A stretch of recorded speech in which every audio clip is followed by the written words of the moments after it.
2021 sci-fi thriller series Fallout premieres today. A nuclear war erupts in 2077, transforming the world into a post-apocalyptic wasteland. Ghouls are a particularly unique presence in the radioactive world. Their lifespans are significantly extended due to the effects of radiation, yet they still maintain their self-awareness and rationality. Compared to other humans, ghouls can survive longer in radioactive areas. This ghoul is a renowned bounty hunter, and today his target is a fugitive hiding in a survivor's camp. His temper is legendary, quick to draw his gun at the slightest provocation.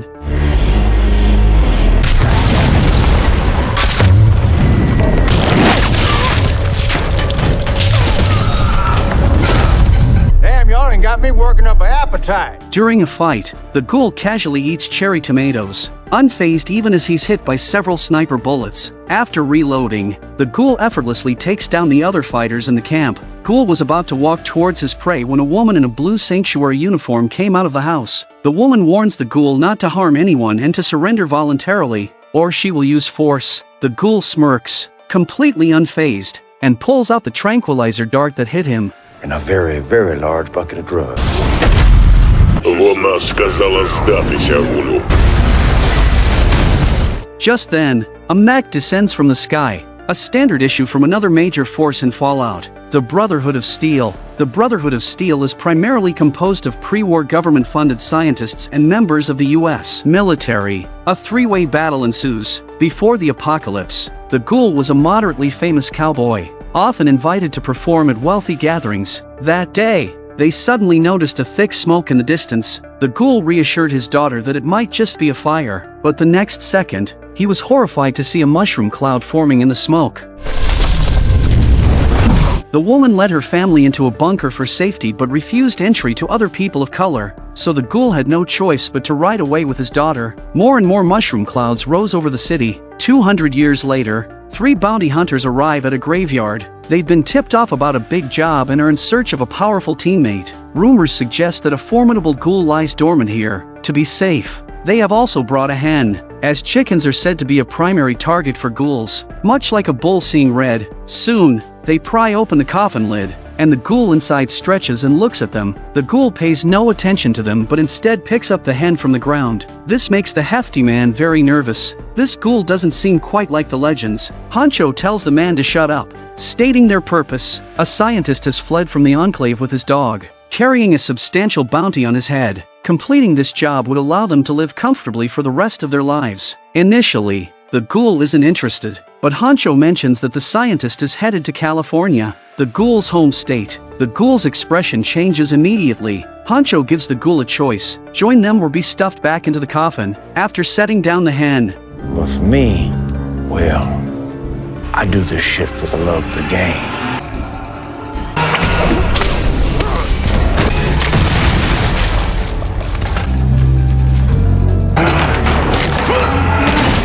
the ghoul effortlessly takes them out. Meanwhile, in the deserts of the American West, this location serves as one of the bases for the Brotherhood of Steel. Originally part of the U.S. military, they broke away after the nuclear war to become an independent force. Their creed holds that excessive dependence on technology or degenerating into barbarism are both wrong. They advocate establishing order on the wasteland. They possess advanced laser weapons, power armor, and implanted combat assist chips. Maximus is a squire to Knight Titus. Today, everyone at the base is summoned to the plaza, where the federal high priest assigns them a mission. It's said that a scientist from Enclave has fled, carrying with him an object of immense potential that could either destroy or save our nation. Therefore, every knight of the Legion must search a designated area of the wilderness for this target. The target is the same one sought by the ghoul. Maximus and his knight master board a helicopter to head to their assigned area. However, a few kilometers from the town, the knight instructs the pilot to land and let them out.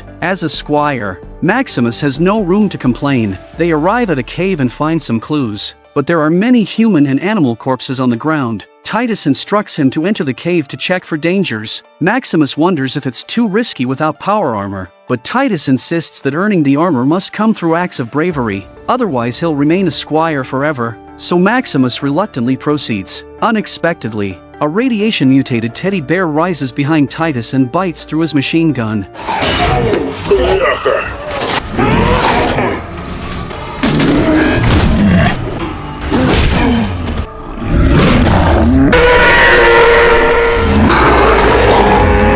Titus, who just moments before had criticized Maximus for being cowardly, now hurriedly turns to flee from the cave. The radiation-mutated bear knocks Titus down and begins tearing at his armor, with Titus screaming for help from inside. Maximus shoots the bear in the head. Стріляй! Стріляй у нього!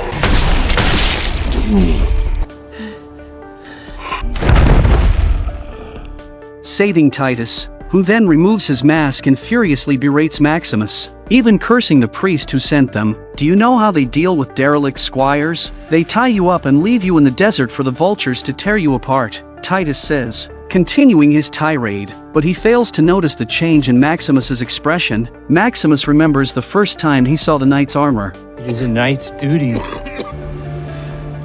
to better this fallen world. Maximus doesn't use a medkit on Titus, instead sitting and watching as Titus bleeds to death. They'll kill you for this. Not if I bring back the target.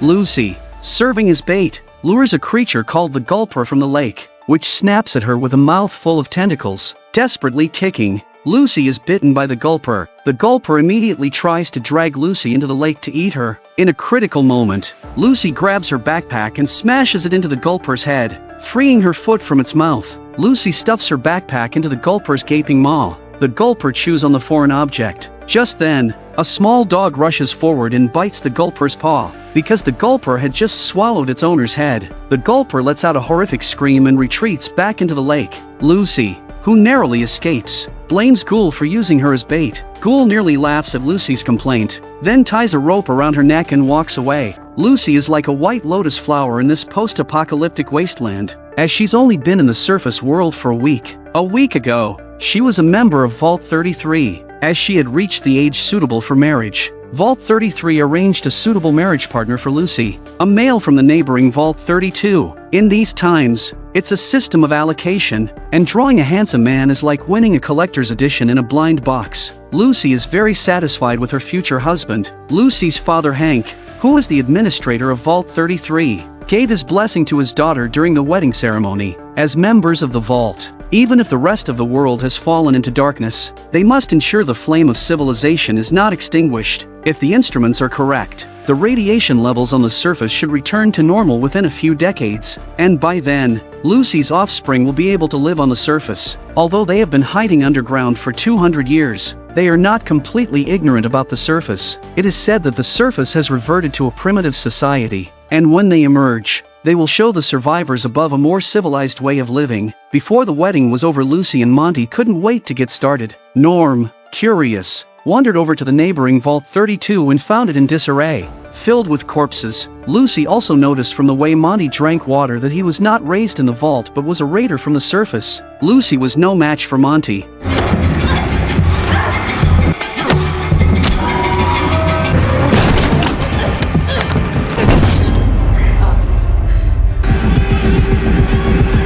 And she was stabbed in the abdomen by him. Just as Lucy was about to be strangled by her newlywed husband, the vault's alarm went off. Taking advantage of Monty's distraction, Lucy fought back and killed him. She then took the most miraculous syringe from the first aid box, which could heal any wound no matter how severe with just one injection. When Lucy stepped out of the bridal chamber into the courtyard, it had turned into a slaughterhouse, and the people of the vault were no match for the raiders. In the end, only a few people survived. The raider leader, Lee, gave Hank a choice: join her, or watch as his daughter and the others are killed. Lucy could only watch helplessly as her father was taken away. Before leaving, Lee approached Lucy, just like that. You look like your mother. Where are you taking him? To the real world. A few days later, Lucy said goodbye to everyone in the vault and set out alone on a journey to find her father. Then, she encountered a battle between a ghoul and a steel robot at a survivor's camp. They were fighting over a target named Wilzig. Wilzig's leg was severely injured by the ghoul, and the camp leader hoped Lucy would escort Wilzig to a location. Initially, Lucy was unwilling to get involved, but an elderly woman explained that the person who asked her to escort Wilzig was the leader who had captured Hank. This could be Lucy's bargaining chip to get her father back. Lucy, with Wilzig in tow, fled the camp while the battle between the steel robot and the ghoul was still raging. Since it was Maximus's first time using power armor, his operations were often flawed, giving the ghoul an opportunity to turn the tables. Using a tow truck hook, he hooked it directly to Maximus, who after the collision lost control and flew off into the distance. Lucy and Wilzig walked for half a day, but Wilzig, losing too much blood, could not go on. What Lucy didn't expect was that Wilzig took the poison. Wilzig took out a lightweight chainsaw and gave it to Lucy. He instructed Lucy to cut off his head and give it to Lee, leaving Lucy dumbfounded by Wilzig's actions. Wilzig explained that this was the only way Lucy could save Hank. As a resident of the vault, if Lucy wanted to survive in this world, she had to start acting like a surface dweller. What surprised Lucy even more was that Wilzig called out her full name. She wanted to ask him how he knew, but Wilzig had already passed away. So, Lucy, carrying Wilzig's head, continued toward her destination. At night, Lucy curiously examined Wilzig's head and noticed something hidden behind his ear, but touching it resulted in an electric shock. Lucy did not continue investigating but instead stuffed a signal tracker into Wilzig's nostril just in case. Soon after, Ghoul, accompanied by a small dog, found Wilzig's headless body. Suddenly, Ghoul started coughing violently. It turned out that if Ghoul wanted to stay on the surface for an extended period, he had to take a special medication to maintain his bodily functions. Maximus, fishing in the water, unexpectedly caught a creature called the Gulper, which opened its tentacle-filled mouth and bit at him. Just as Maximus was about to be devoured by the Gulper, a harpoon shot into the Gulper's mouth. Thaddeus hadn't realized the imminent danger, as he was busy being pleased with himself for hitting the Gulper. It wasn't until the Gulper turned and glared at him viciously that he realized the peril. The Gulper swiftly swam ashore and bit into Thaddeus's lower body. Maximus hurriedly ran ashore to help. Thaddeus was being dragged in and out of the Gulper's mouth, struggling desperately. Unknowingly, he touched a part inside the Gulper's mouth, causing the Gulper to vomit out everything inside. Thus, they found Wilzig's head, which was the purpose of their mission. Elsewhere, Ghoul took Lucy to a ruined town. Hearing a man's roar from inside a house, they entered and found another Ghoul whose sanity was fading. This Ghoul was about to become a savage Ghoul, devoid of humanity and only capable of killing. The Ghoul identified himself as Roger and demanded the mutation-preventing medication from Ghoul. However, the bag containing Ghoul's medication had been stuffed into the Gulper's mouth by Lucy, leaving Ghoul in a precarious situation himself. As they chatted like old friends about their lives before the apocalypse, Ghoul suddenly shot Roger in the head. Ghoul began to cut and eat the flesh from Roger's body. Obviously, Lucy, who had grown up in the underground vault, could not accept such brutal behavior. It was akin to cannibalism. Ghoul then stood up, walked over to Lucy, and realized having Lucy, a captive, to handle the messy job of cutting up food meant he didn't have to do it himself. Lucy, having no choice but to obey Ghoul's command since her life was in his hands, saw a pool of sewage by the roadside. Lucy, desperately thirsty by the roadside, spotted a pool of sewage but dared not drink from it as her arm instrument indicated high levels of radiation. However, Ghoul filled his canteen and drank it all in one gulp. Seeing this, Lucy could no longer hold back. She stepped forward, picked up the polluted water, and drank painfully. The next second, Ghoul suddenly started coughing violently. Lucy took the opportunity to try to escape, but a huge nuclear crater appeared in front of her. Just as she hesitated for a moment, Ghoul caught up with her. Lucy bites off Ghoul's finger in her struggle. After that, Ghoul cut off Lucy's finger with a knife. Ghoul took Lucy to a black market, proposing to exchange her for 2 months' worth of medicine. Just like that, Lucy was sold. However, as soon as Lucy entered the black market, Ghoul couldn't hold on and collapsed on the ground. Inside, Lucy encountered a smart robot, which noticed her injured finger and fitted her with a new one. Lucy explained to the robot that she had been kidnapped and sold here like livestock. What a disgusting idea! I'm simply going to harvest your organs.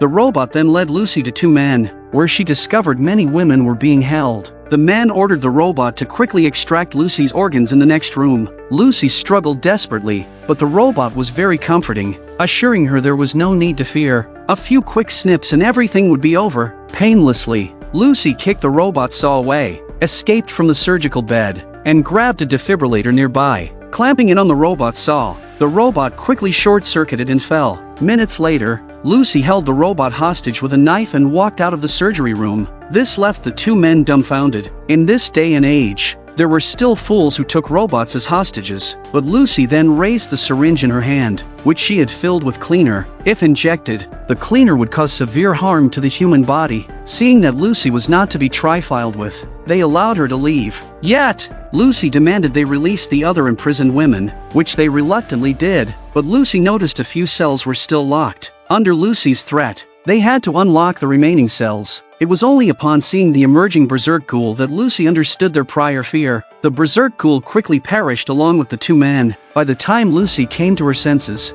they were all dead. One remaining female ghoul seemed to still have some consciousness left, but the sight of blood on the ground triggered her, and she eventually lunged at Lucy. At that moment, Lucy truly understood the cruelty of the apocalypse. She picked up several bottles of medicine and went to the storefront. Lucy placed the medicine in front of Ghoul. The rejuvenated Ghoul entered the black market shop and found many medicinal supplies he needed to survive on the surface for a long time. He sat on the couch and began watching a videotape that the two men had been playing. To his surprise, the main character in the video was himself before the apocalypse. In the tape, a line went like this: I hope you like the taste of lead, you common son. Suddenly, a cockroach bigger than a basin appeared in front of Maximus' power Mac. Maximus realized he was surrounded by these mutant cockroaches. Soon, they climbed onto the power Mac and began tearing at it. Just as the mech's oxygen tube was about to be chewed through, one cockroach suddenly exploded. The one who saved Maximus was Lucy, who was searching for her father. She shot down the other cockroaches in rapid succession, then crushed them into pulp with her foot. Lucy opened the mech's visor, allowing Maximus to finally catch his breath. Although Lucy knew that Maximus had once saved her at the camp, she had since come to recognize the wickedness of human hearts. Since coming to the surface, she hadn't encountered a single good person. Lucy hesitated to release Maximus. With no other choice, Maximus began to share his experience of being trapped in the mech, explaining that someone had stolen the mech's power core. Go back in time a few hours. Maximus and the Brotherhood of Steel's newly assigned squire, Thaddeus, finally retrieved Wilzig's head from the jaws of the gulper. Thaddeus, unaware that it was his former enemy Maximus in the mech, chatted happily with Maximus and hoped to gain Maximus's mark of allegiance. Maximus had taken the mech from the deceased Titus, under whom he had once served as a squire. After taking the oath of allegiance, Maximus told Thaddeus the truth in order to unify his voice before returning to the base. Unexpectedly, upon recognizing Maximus, Thaddeus refused to lie for him, prompting murderous thoughts in Maximus. Thaddeus, clutching a tool, crawled under the mech. Although stepped on by the mech, Thaddeus successfully removed its fusion core. Thus, Maximus was trapped, immobilized inside the mech. At that moment, Lucy suddenly started vomiting. Maximus recognized that she had ingested radioactive water. If Lucy freed him, he had medicine that could treat her. If Lucy didn't take the medication, she would pass out, and they would both become fodder for the mutant cockroaches. Shortly after Lucy released Maximus from the mech, she fainted into his arms. The next day, when Lucy woke up, she had mostly recovered, which earned Maximus some degree of her trust. Maximus,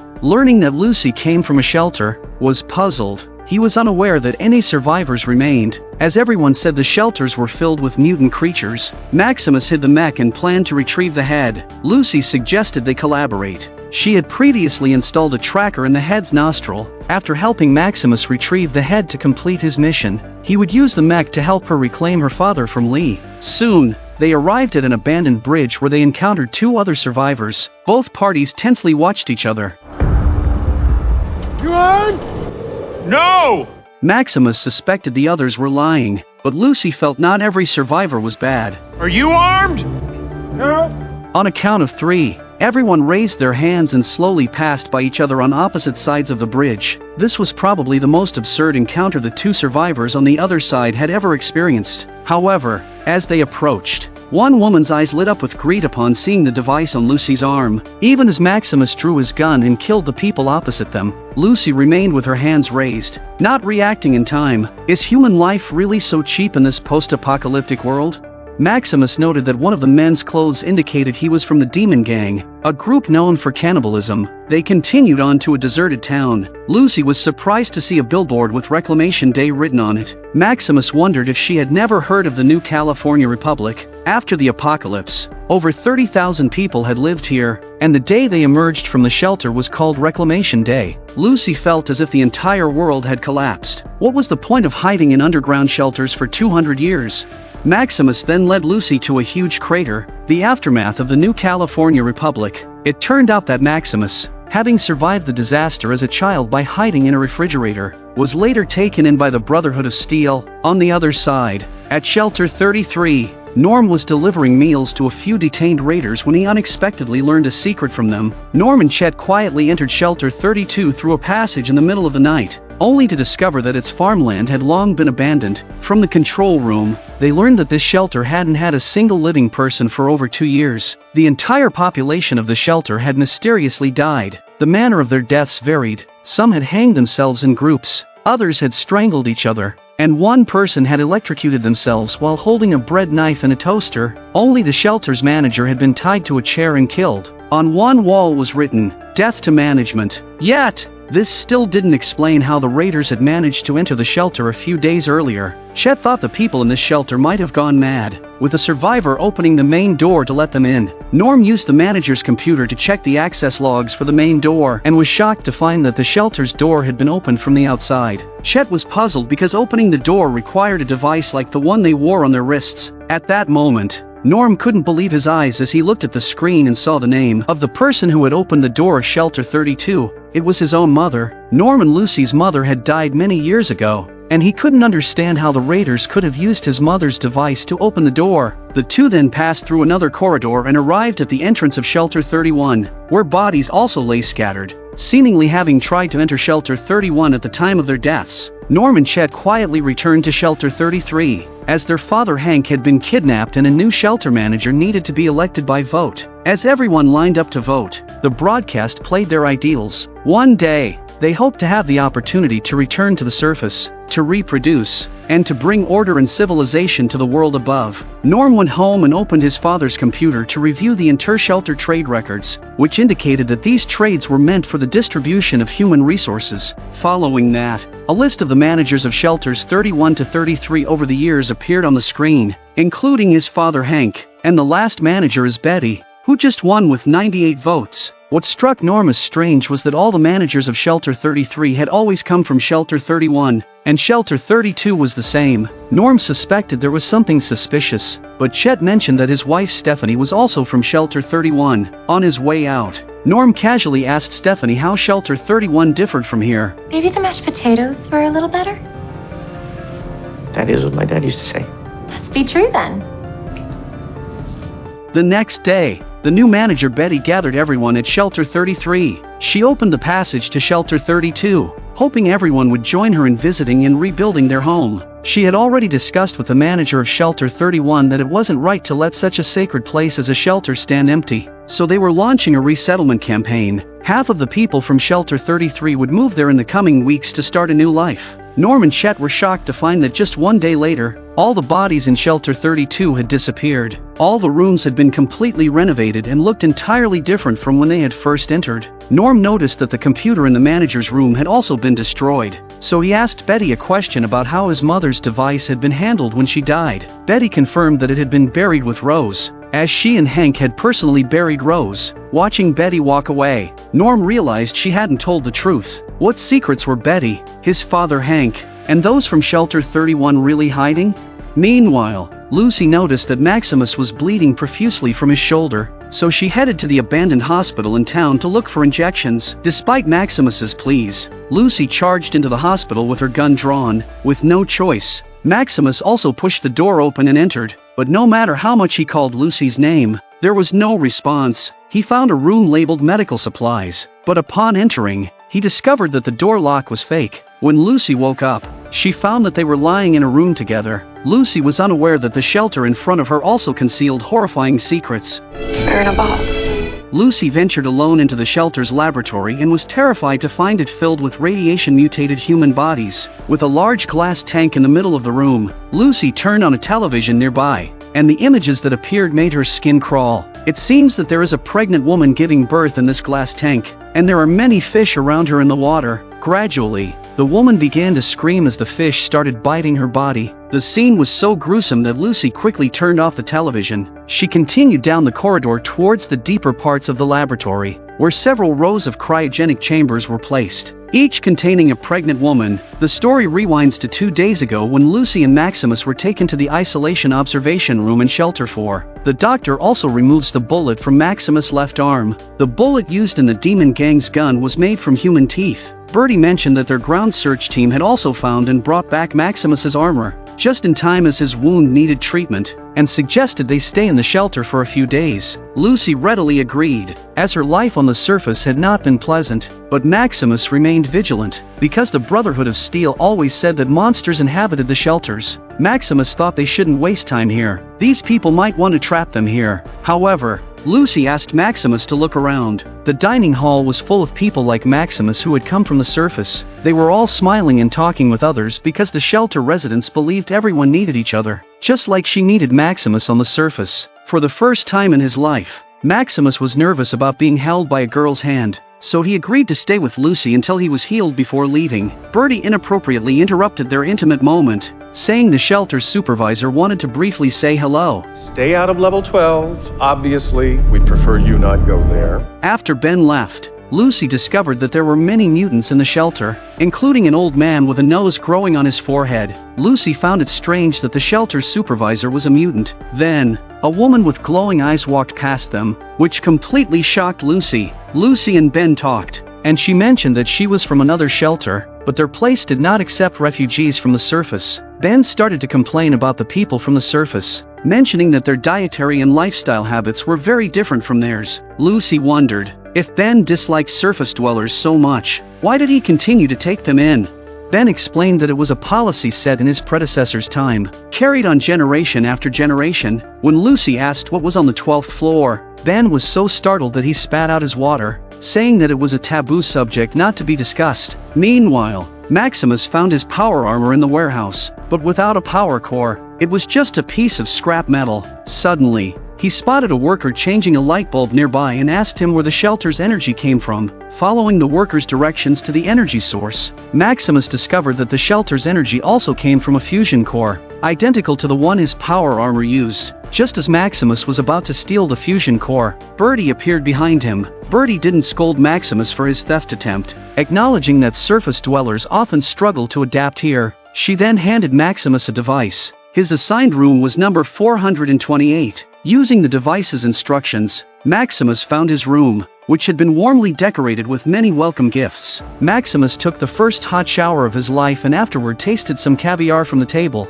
Lucy arrived at the shelter's classroom, where the blackboard described the establishment of the new California Republic and the fall of Shady Sands. At that moment, the people of the shelter went to a place. Lucy asked and learned that it was the tradition of the surface people. Everyone assembled and stripped off their shirts. Birdie ignited the central fire pit and chanted about bringing back the lost souls of Shady Sands, letting their ashes cover her, proclaiming that blood must be spilled to retrieve Shady Sands and that the Flame Mother would save them. Lucy was horrified to realize that the Flame Mother they worshipped was the same female leader who had taken her father. Lucy sensed something was wrong and immediately went to find Maximus, but he was already too enamored with this comfortable life to listen to her. Lucy decided to investigate the shelter's secrets on her own and took the elevator to the forbidden 12th floor. She discovered it was a biological laboratory conducting inhumane mutant experiments. At that moment, the old man with a nose on his forehead noticed the lab door was open and triggered the alarm. Lucy was quickly apprehended by the arriving guards. The story flashes back 200 years before the nuclear war. Ghoul Cooper Howard, then an actor,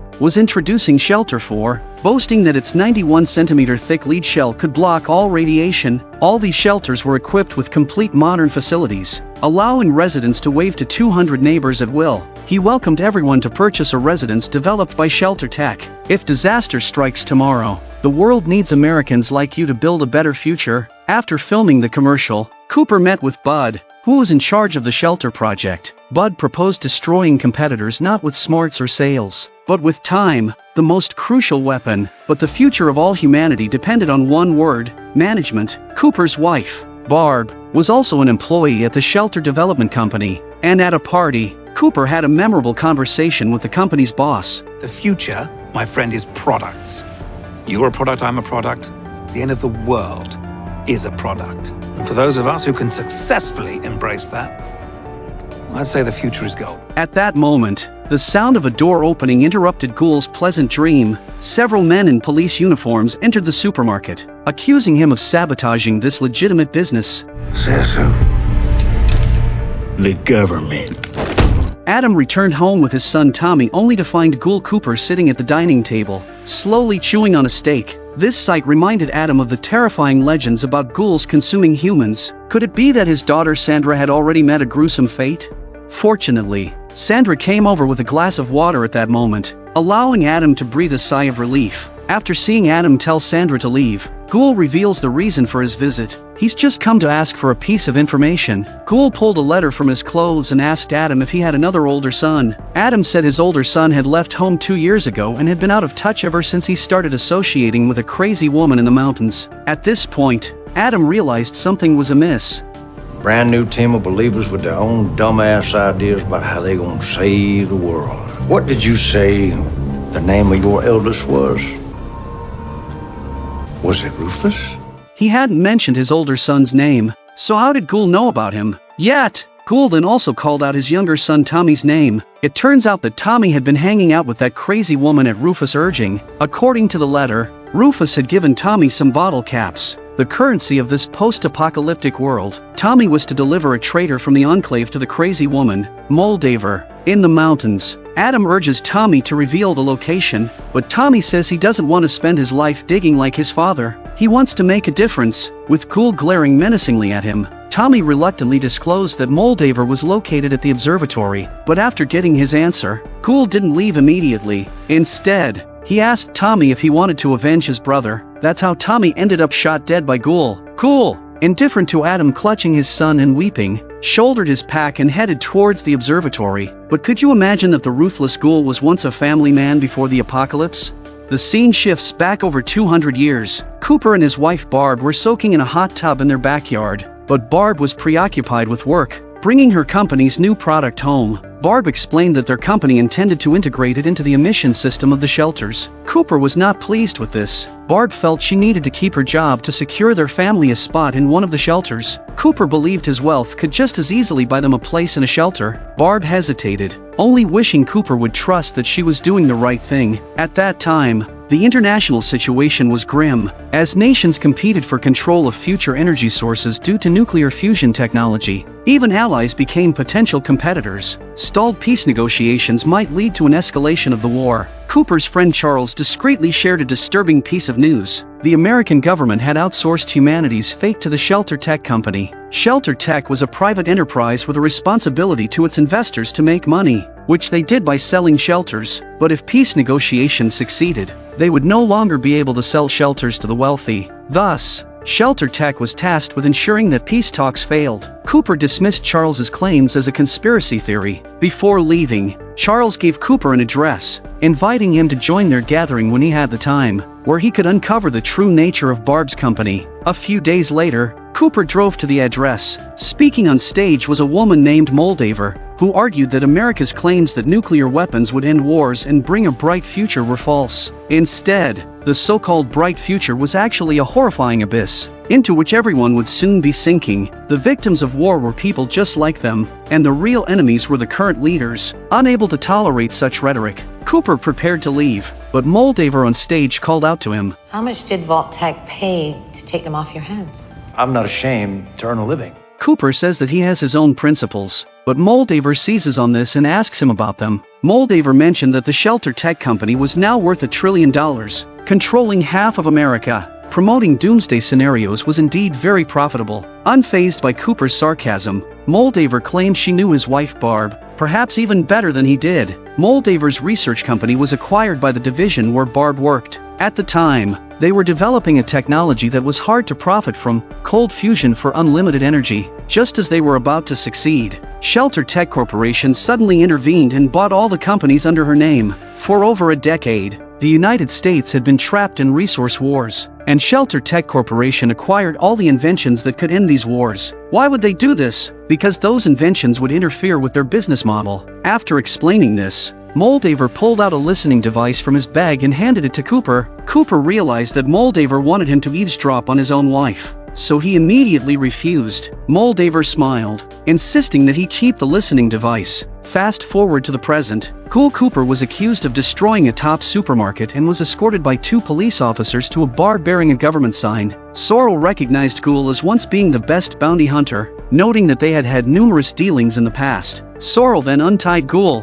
puzzled as to why he continued to survive. Was it for the love of California's sunshine? Or was he in search of that woman? So that I can have unintelligent conversations with dipshits like yourself.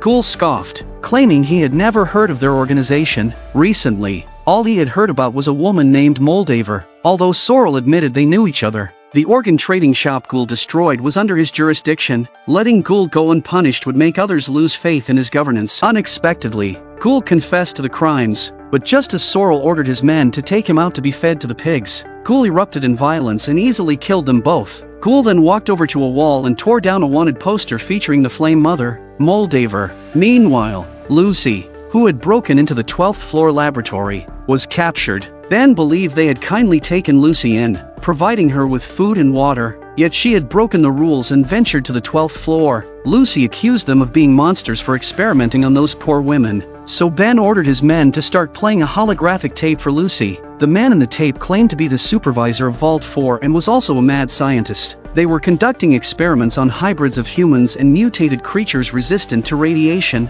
but their test subjects were not as compliant as expected. Soon, the supervisor on the screen was devoured by the Gulper, a creature Lucy had previously encountered. Bertie explained that the laboratory was left by deceased scientists who had deceived these creatures into becoming experimental subjects. The experimenters were originally residents of Vault 4, later overthrown by their test subjects. Tears streaming down his face, Ben next to him revealed that the creature in the video was actually his mother's uncle. Lucy realized her mistake. What was the experiment in 33?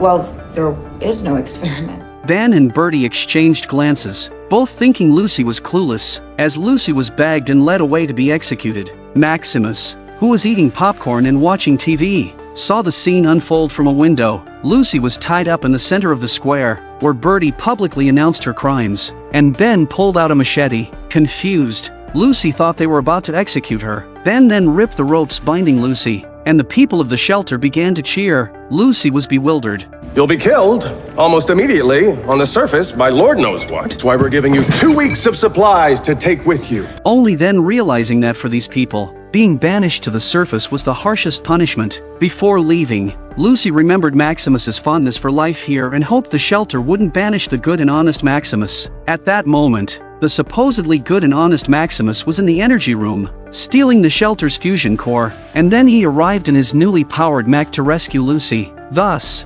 Maximus also caused a major misunderstanding, and they were both expelled from Vault 4. However, seeing Maximus's powered armor, Lucy thought he had stolen from others. Without the energy core, the shelter could only last a few days. Though Lucy needed Maximus's armored strength to save her father, she didn't want it at the cost of hundreds of lives. Persuaded by Lucy, Maximus returned the fusion core to the shelter, which instantly made her regard him highly, thinking he was the best stranger she had ever met. Lucy hoped that after everything, Maximus would live with her. Maximus finally confessed that his real name wasn't Titus, it was Maximus. Titus had been the original owner of the armor, so he might not be the good person Lucy thought he was. Lucy believed that it was the wasteland that twisted human nature, and that life in the shelter would make everything better. They happily set out to find the head. At this moment, Thaddeus, carrying Wilzig's head, was sitting in a car, inspecting his wounds. Due to more severe injuries than anticipated, Thaddeus locked a bothersome little dog in the freezer and dragged his lame leg towards the outskirts of the wasteland. Once out of the radiation zone, he could contact the Brotherhood of Steel. Along the way, Thaddeus encountered a doctor who claimed he could heal his leg. Thaddeus traded the giant fusion core from Maximus's mech for a so-called universal medicine that the doctor claimed could heal any injury. Although the medicine tasted terrible, the injury on Thaddeus's leg, where bone had been exposed, visibly healed to its original state at a speed noticeable to the naked eye. Thaddeus was very satisfied with the result and casually asked the doctor where to find a radio tower. The doctor mentioned one near Shady City, just beyond the volcano. Thaddeus felt something was off but didn't dwell on it. He made the long trek to the radio station in Shady City and had just contacted the Brotherhood of Steel's base when he saw Maximus and Lucy approaching. Thaddeus immediately drew his gun and opened fire. Lucy stepped forward to explain their purpose. She just wanted the head. Thaddeus nervously stepped back, but he stepped on a trap on the ground and was shot through the neck by an arrow. Strangely, he did not die. As Thaddeus pulled out the crossbow bolt, his wound healed at an astonishingly fast rate. Maximus suspected that Thaddeus had turned into a ghoul. Thaddeus then remembered he had been duped by the doctor. No wonder he had smelled something like corpse odor on him. At that moment, 3 Brotherhood of Steel helicopters appeared in the distance. Thaddeus became like an ant on a hot pan, as being discovered as a ghoul by the Brotherhood of Steel meant being chopped up and fed to pigs. Maximus told Thaddeus to hand over Wilzig's head to him. He would handle the Brotherhood members. After Thaddeus left, Maximus randomly picked up another head. Maximus smashed the face of the head beyond recognition and switched it with the original, telling Lucy to take the head to find her father, and that he would later meet her at Vault 33. What they didn't know was that Vault 33 had already fallen into chaos. Several raiders detained there had been poisoned to death with rat poison in their food. The new supervisor, Betty, continued to issue assignments to personnel. Inside the shelter, everyone's devices displayed their respective assigned locations. Norm was left at Vault 33, while his friend Chet's family was assigned to Vault 32. Chet no longer wanted to pursue the truth about the shelters. During the moving ceremony, Betty announced that she had chosen the new supervisor for Vault 32, Stephanie, the wife of Norm's friend, who was from Vault 31. Norm's suspicions grew. Why were all the shelter managers from Vault 31 taking advantage of the time Betty was leading them to Vault 32? Norm sneaked into her office, posing as Betty. Norm sent a message to Vault 31, expressing a wish to return to Vault 31. "Have you been exposed?" The reply made Norm's scalp tingle. Norm replied that the plan had not gone smoothly, and after some consideration, the other side agreed to his request. Thus, Norm arrived at the entrance of Vault 31, and as he entered, the hidden truths of the shelter were about to be revealed.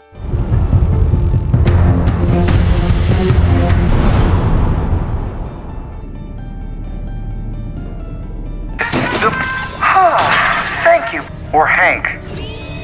Piloting one's own battle mech is probably every member of the Brotherhood of Steel's dream. Before these invincible killing machines, enemies fall like wheat to the scythe. Just when the Brotherhood of Steel thought they could steamroll their opponents, an untimely whistle sounded from behind them. Ghoul Cooper, without even looking, fired a shot that struck the mech's critical point, leaving Maximus utterly incredulous. As the lights went out, Ghoul, lurking in the darkness, took down one mech after another with each precise shot. Soon, the last mech also fell, its head blown off by a grenade thrown by Ghoul. After saying goodbye to Lucy, Maximus, with the fake head in tow, returned to the Brotherhood of Steel's newly conquered camp in Philadelphia. His former comrades looked at him with astonishment, as Maximus, merely a squire, was now wearing the red coat that symbolized a knight. The priest, upon learning of the death of Maximus's knight, began scanning the head he brought back and immediately confirmed Maximus was lying. Just as he was about to be executed by the mech behind him, Maximus finally pleaded for mercy, claiming he could lead them to the real head. With his former friend Dane vouching for him, the priest ordered Maximus to be released. And in the room, the priest surprisingly praised him. The priest promised that if Maximus could lead him to the head, he would share a portion of power with him. Then, he would create a new brotherhood and become its leader, with members like Maximus serving as warriors. Maximus remembered the image of being rescued by the Brotherhood from the ruins of his homeland. Before the Brotherhood set out, Maximus found Dane and thanked her for her help. Openly discussing the woman he had met on his journey, he had intended to elope with her to a shelter, but she was now in danger, and that was why Maximus had returned. Yet, when Dane heard Maximus speak of a peaceful shelter without war, she revealed a mysterious smile. Subsequently, Brotherhood of Steel helicopters took off en masse, heading towards the Flame Mother Moldaver's camp. Meanwhile, Lucy, carrying that head, had arrived at Moldaver's camp and saw her longed-for father locked in an iron cage. At Moldaver's table sits a bound female ghoul. Lucy proposed to exchange the head for her father. After extracting a glowing liquid from the head, Moldaver asked Lucy if she wanted to know how she and Hank had met, and Hank's true identity. The scene shifts back over 200 years to the Shelter-Tech Corporation. Today was said to be an important meeting day for Shelter-Tech Corporation. Bard's colleague Bud was once again boasting about his Millennium Plan. After they left, Cooper discovered that his surveillance of Barb couldn't extend beyond a certain distance, so he too entered the Shelter-Tech Corporation, using the excuse of looking for his wife. Cooper waited in her office. The colleague entertaining Cooper mentioned that a new executive had arrived. Apparently a die-hard fan of his, always the type to send flowers with every video. Cooper, not wanting to arouse suspicion, agreed to meet the new executive while simultaneously listening in on his wife's meeting. The tycoons at the meeting controlled much of America's economy. Bud's shelter sales hadn't met expectations and were mocked by others. What if, after the apocalypse, people from the shelters returned to the surface and found survivors still there? Wouldn't they just end up eating them? Bud explained that the shelters were stocked with resources sufficient to last several centuries. Meanwhile, their competitors, namely the humans who didn't enter the shelters, would die on the surface. What, in the end, is the ultimate weapon of mass destruction? Cooper remembered the time previously mentioned by the other party. Another tycoon raised a question. It's like putting a group of rats in a cave. If they're confined long enough, they'll start to cannibalize each other. So how could he ensure that his rats would fare better than the animals on the surface? As everyone clamored with questions, Barb finally began to speak, suggesting that they should be prepared on all fronts. Now the question was how to design a society within the shelters that would give their children a better future. Back in the present, after entering Vault 31, Norm discovered a robot that spoke of the future of humanity and seemed to have a human brain installed in its body. If Cooper were here, he could recognize the voice coming from inside his buds. At that moment, the robot was obstructed by a fallen broom. Norm helped free the robot, but it quickly realized he wasn't Betty. The robot raised a syringe towards Norm, but its movements were too slow to pose any threat. As Norm looked deeper into Vault 31, the robot suddenly became very nervous and blurted out everything. When Norm entered further inside Vault 31, he came across rows of life support pods, including ones labeled with the names Betty and his father, Hank. The scene shifts back to the Shelter-Tech Company's meeting. Barb proposed the establishment of 3 interconnected shelters, but the specifics of the solution still needed planning. It was competitive spirit that made the company so great, so she suggested incorporating this competitive spirit into the solution. There are over 100 shelters across America, and those present could rule several shelters each. There, you could create the perfect societies for human survival based on your own ideas. Whatever you decide to do, outsiders will never know. This way, the future of humanity was placed in their hands, which explains why every shelter had different rules. So what's Vault 32 and 33 just? Sounds downright morally questionable. People with positivity. People who make lemonade. We wipe the surface clean. During the meeting, one tycoon suggested intentionally overcrowding a shelter to make its inhabitants compete for survival. Another planned to develop intelligent robots to manage the shelters. Another suggestion was to cram illegal immigrants into a shelter and turn them into genetically mutated super soldiers. But we're talking about making a significant based on a hypothetical. How can you guarantee results?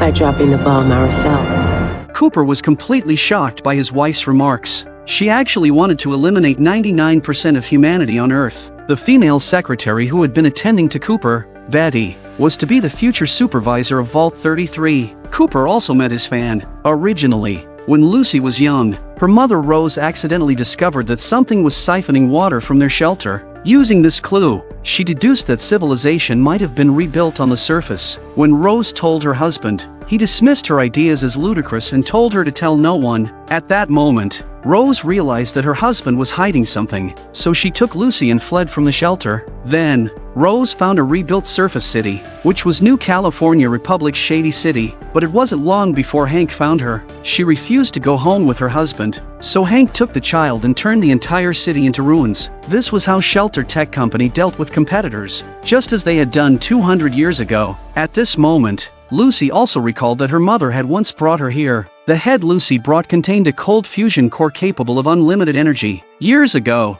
the Shelter-Tech Company had acquired all the technologies on Earth that could prevent an apocalypse to ensure it would occur. Now, only the executives of those shelters could activate the cold fusion. Moldaver brought Hank here to get him to provide the access codes. With tears in her eyes, Lucy asked her father what had become of her mother. Following Moldaver's gaze, Lucy noticed the female ghoul at the dining table wore her mother's necklace. Lucy fully understood everything now. She asked her father to give the access codes to Moldaver. Reluctantly, Hank handed over the codes and activated the cold fusion. As Moldaver began testing the cold fusion, an alarm suddenly sounded in the camp. the guards spotted the approaching massive army of the Brotherhood of Steel, as Moldaver led the camp's inhabitants in a counterattack against the Brotherhood of Steel. Hank explained to his daughter why he had done what he did. Every force in Fallout has its own beliefs and believes it's right. According to Hank, surface dwellers, both hundreds of years ago and now, live in fear and misery. People would go to any lengths to survive. So they had to make the choice to destroy their brutal world to protect our peaceful one. Hank believed he had made the right choice. If this world is riddled with flaws because of the constant fighting among humans, then wouldn't the best solution be to eliminate these people, allowing those who desire peace to take over and reshape the world? At this moment, Ghoul Cooper also arrived at the camp, the Brotherhood of Steel, where Maximus was disintegrated before Ghoul. He followed an escaped mech to this location. Hank urgently called for Maximus to release him, and Lucy did not stop Maximus. After Hank was released, Lucy then told Maximus that her father was the architect of the disaster in Shady City. Maximus, remembering his own homeland, rushed up to strike Hank, but Hank, now in a mech, knocked Maximus out with a slap. Hank wanted to take Lucy away, but she raised a handgun. I'm your father, Lucy. You came all this way for me. You're not gonna hurt me. Lucy, indeed, could not bring herself to shoot. At that moment, Ghoul Cooper shot Hank in the face, asking if he still wanted his autograph. For 200 years, Ghoul had been seeking someone from the shelter tech company to find out what had happened to his wife and daughter. Hank quickly cowered, turned around, and fled in the mech by jumping off the building. Looking down at the camp littered with bodies, Ghoul couldn't help but reflect. Ghoul let Hank go because tracking a stray dog was simpler than directly asking where he was headed. Ghoul informs Lucy that her mini-home was designed 200 years ago. Ghoul gave Lucy the choice to stay and be killed by the Brotherhood of Steel who would follow, or to go meet her creator. Lucy picked up the pistol from the ground and pulled the trigger, but she did so to end her mother's suffering. After kissing Maximus goodbye, Lucy followed Ghoul in pursuit of her fleeing father. Not long after they left, Maximus awoke, injured. Moldaver rushed in and activated the cold fusion, then sat on a sofa looking into the distance as the wasteland's electricity was gradually restored. What do you suppose your Brotherhood would do with infinite power? Moldaver's words plunged Maximus into silence. He was beginning to understand more about his own organization. By the time his comrades arrived, Moldaver had already stopped breathing. They thought Maximus had killed Moldaver, and Dane immediately raised Maximus's arm, cheering long live, and thus promoted Maximus as the new knight. Meanwhile, Ghoul and Lucy embarked on their journey to find their family. The man they're tracking, Hank, has arrived in a city on the edge of the wasteland. The rest of the story will have to wait until Season 2. Thank you all for watching.